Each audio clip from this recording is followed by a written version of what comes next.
Hello, Aquarius. This is a reading for Aquarius Sun and Rising signs for the month of March 2021.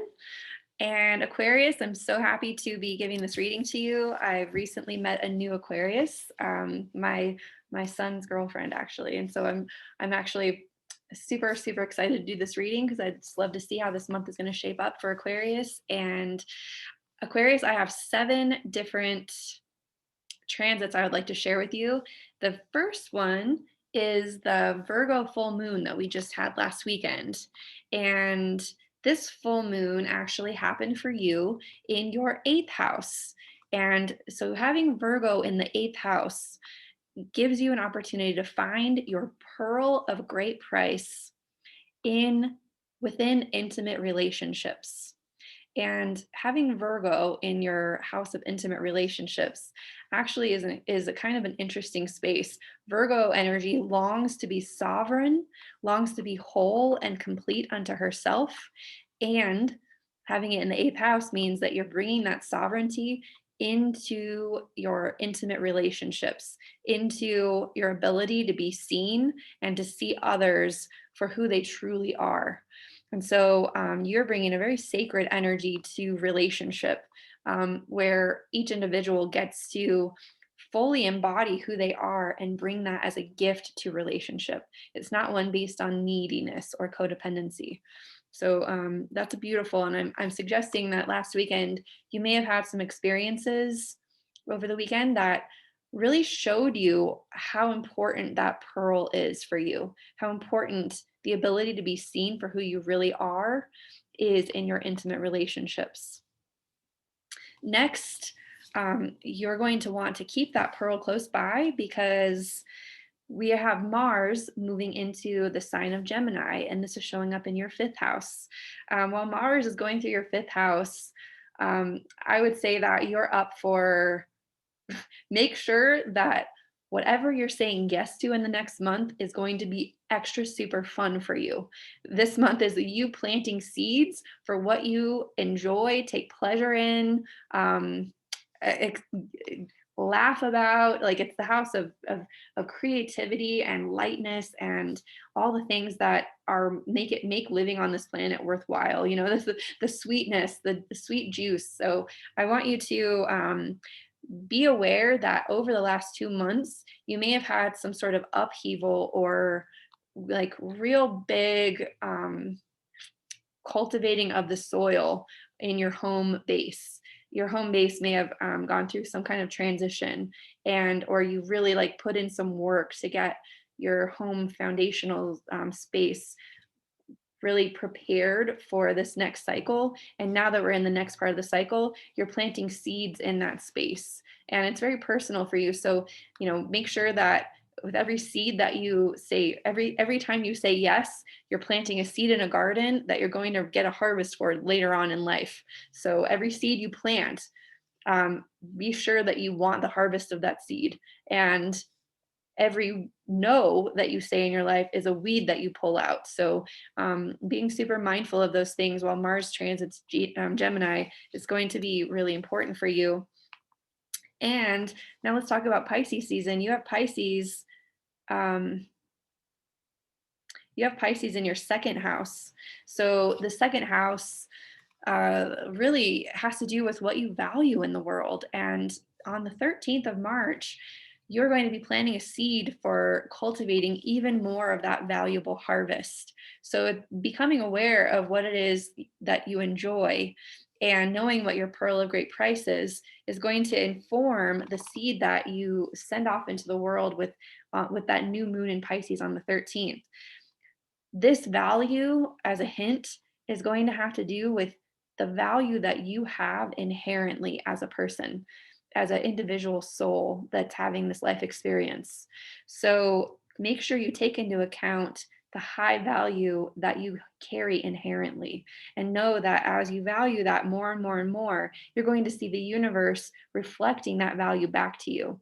And as Mercury moves into your 2nd house in on the 15th, you're going to get signs from your entire, like from everywhere, showing you how you value yourself. So you could just experience gifts, you could receive messages, you could receive like feedback, compliments, all kinds of things that remind you of how valuable you truly are.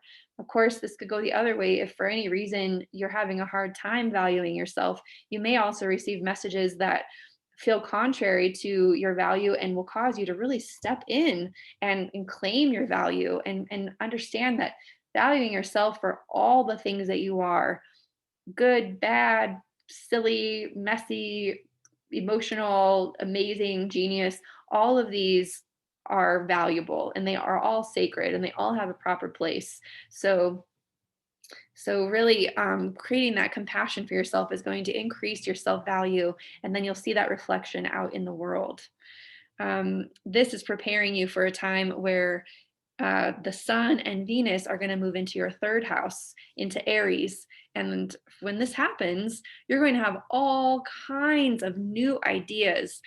Your thought process will change tremendously. Something is about to shift and increase the energy when it comes to the way you think about the world, the way you think about yourself. You could experience some kind of new education, learn something, read a book, or learn something that totally shifts the way that you see everything, changes your opinions about things. So this is going to be a beautiful month for these types of epiphanies for you, Aquarius. And finally, at the end of the month, you're going to get a full moon in Libra in your ninth house. So all of these new awarenesses and epiphanies that are being stimulated by Venus and the sun in your third house of opening the mind and seeing things from a different perspective.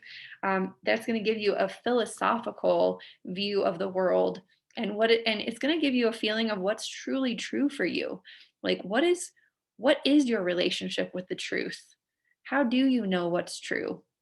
These are going to be questions that you're going to be answering by the end of the month if you really feel in and leverage this energy for yourself. So that's all for the astrology, but I do want to pull one archetype card for you. And this is just a card to give you a little bit of support and focus and guidance as you traverse the transits of this month.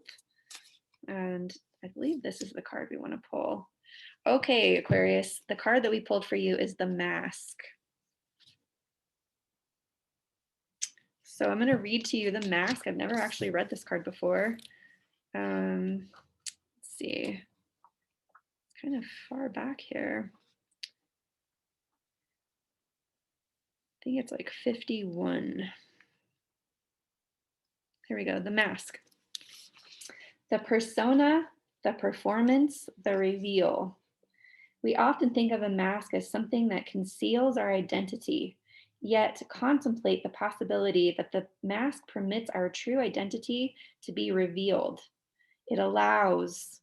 The mask gives voice to that which was previously rejected. When this card appears, enact the side of you that is seeking expression, yet was never given a role to play on the stage of your life. You are in the realm of theater, so anything is possible. Speak with the other's voice, embody the other's limbs. You are taking part in the ritual of expanding the self. There may be mischief and deception around, and others may be trying on new masks too. No one is sure who is who. It's likely you've become so attached to a single mask that you need to fall face forward into this perception bending time. Trust it. When in light, it reveals what has been suppressed. When dark, it further conceals what is rejected. This is about that Pisces energy, helping you to reveal the parts of you for higher compassion. Think of a mask or costume you wore that felt empowering, marvelous, or fun. Who was it you were being? Is that who is still with you?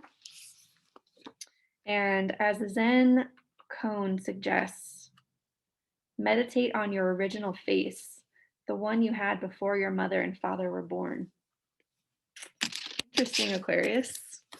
I look forward to hearing from you about how this mask is utilized for you this month ahead. And if you found this reading rewarding or revealing, please like this video, please share it with other Aquarians, and please subscribe to my channel.